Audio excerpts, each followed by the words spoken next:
Greater Bengaluru ವಿರುದ್ಧ court ಮೆಟ್ಟಿಲೇರೋಕೆ BJP ಮುಂದಾಗಿದೆ. ಮುಂದಿನ ವಾರ ಹೈಕೋರ್ಟ್ಗೆ ಅರ್ಜಿ ಸಲ್ಲಿಸಲು ಸಿದ್ಧತೆ ಮಾಡಿಕೊಳ್ಳುತ್ತಾ ಇದೆ.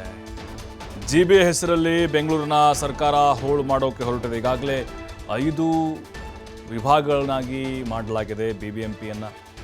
ಪೂರ್ವ, ಪಶ್ಚಿಮ, ಉತ್ತರ, ದಕ್ಷಿಣ, ಕೇಂದ್ರ ಅಂತೇಳಿ. ಈಗ ಬಿಜೆಪಿ ಕೆಂಡ ಕಾರ್ತಾ ಇದೆ, ನಾವು ಕೋರ್ಟ್ಗೆ ಹೋಗ್ತೇವೆ. 5 ಭಾಗ ಮಾಡುವ ಮೂಲಕ ಬೆಂಗಳೂರಿನ ಸಮಗ್ರತೆ ಹಾಳು ಮಾಡ್ತಾ ಇದ್ದಾರೆ ಇವರು. ಈ ಹಿಂದೆ ಇಂತಹ ಪ್ರಯತ್ನ ಮಾಡಿ ಮುಂಬೈ ಪಾಲಿಕೆ ಸೋತಿದೆ. ಸೋತು ಮಾಡಲು ಮುಂದಿಟ್ಟು ರಿಯಲ್ ಎಸ್ಟೇಟ್ ಬಿಸ್ನೆಸ್ಗೆ ಹೊರಟಿದ್ದಾರೆ. ಹೀಗಾಗಿ ಇದರ ವಿರುದ್ಧ ನಾವು ಕೋರ್ಟ್ಗೆ ಹೋಗ್ತೇವೆ. ಕೆಂಪೇಗೌಡರ ಬೆಂಗಳೂರಿಗೆ ಕಾಂಗ್ರೆಸ್ ದ್ರೋಹ ಬಗೆತಾ ಇದೆ. ಆಡಳಿತಾತ್ಮಕವಾಗಿ, ಪ್ರಜಾಸತ್ತಾತ್ಮಕವಾಗಿ ಈ ನಿರ್ಧಾರ ನ್ಯಾಯಸಮ್ಮತವಲ್ಲ. ಹೀಗಾಗಿ ಇದರ ವಿರುದ್ಧ ಹೋರಾಟ ಮಾಡಲು ಬಿಜೆಪಿ ತಯಾರಿ ಮಾಡಿಕೊಂಡಿದೆ. ಮುಂಗಾರು ಅಧಿವೇಶನದಲ್ಲೂ ಈ ವಿಚಾರದಲ್ಲಿ ಹೋರಾಟಕ್ಕೆ ಸಿದ್ಧತೆ ಮಾಡಿಕೊಂಡಿದೆ. ಪ್ರತಿಪಕ್ಷ ನಾಯಕ ಅಶೋಕ್ ಅವರ ನೇತೃತ್ವದಲ್ಲಿ ಹೋರಾಟಕ್ಕೆ ಎಲ್ಲ ತಯಾರಿಗಳನ್ನು ಮಾಡಿಕೊಳ್ತಾ ಇದ್ದಾರೆ.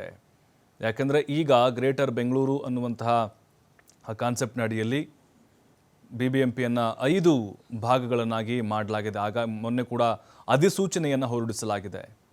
ಅದೇ ಇದು ರಿಯಲ್ ಎಸ್ಟೇಟ್ ಕುಳಗಳಿಗೆ ಅನುಕೂಲ ಮಾಡಿಕೊಡುವಂತಹ ನಿಟ್ಟಿನಲ್ಲಿ ಜಿಬಿಎ ಹೆಸರಿನಲ್ಲಿ ಬೆಂಗಳೂರನ್ನ ಹಾಳು ಮಾಡ್ತಾ ಇದ್ದಾರೆ ಇವರು ಕಾಂಗ್ರೆಸ್ನವರು ಅಂತ ಕಿಡಿಕಾರಿದ್ದಾರೆ.